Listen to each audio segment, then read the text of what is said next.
വേടൻ എന്ന പേരിൽ അറിയപ്പെടുന്ന ഹിരൺദാസ് മുരളി പൊള്ളുന്ന വാക്കുകളും തീവ്രമായ രാഷ്ട്രീയ നിലപാടുകളുമായി യുവത്വത്തെ ആകർഷിക്കുന്ന മലയാളി റാപ്പറാണ്. വേദികളിൽ ത്രസിപ്പിക്കുന്ന പ്രകടനങ്ങളിലൂടെയും ഉണർത്തുന്ന വരികളിലൂടെയും അദ്ദേഹം ശ്രദ്ധ പിടിച്ചുപറ്റി. എന്നാൽ തൃപ്പൂണിത്തറയിലെ ഫ്ളാറ്റിൽ നിന്നും പോലീസ് പിടിച്ച 6 ഗ്രാം കഞ്ചാവിലൂടെ വലിയ ചർച്ചയ്ക്ക് വഴിമാറി. 2020 ലോക്ക്ഡൌൺ സമയത്ത് പുറത്തിറങ്ങിയ വോയിസ് ഓഫ് വോയിസ്ലെസ് എന്ന ഗാനത്തിലൂടെയാണ് വേടൻ ആദ്യം ശ്രദ്ധയിൽപ്പെട്ടത്.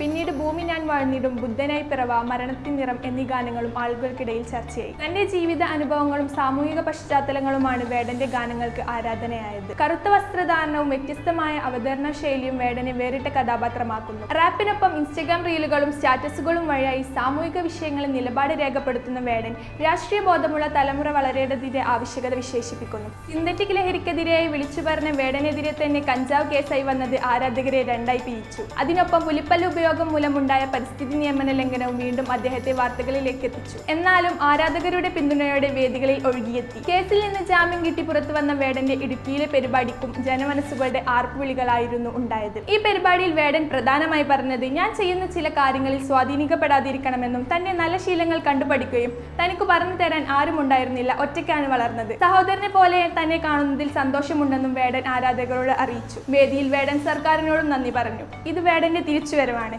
ഇന്ന് വീണ മുറിവ് നാളത്തെ അറിവാണെന്നും പറയുന്ന വേടൻ തിരുത്തലിന്റെ വലിയൊരു മാതൃക തന്നെയാണ്. താൻ തിരുത്തലിന്റെ മാതൃകയാകാൻ ശ്രമിക്കുകയാണെന്നും വേടൻ വേദിയിൽ വ്യക്തമാക്കി.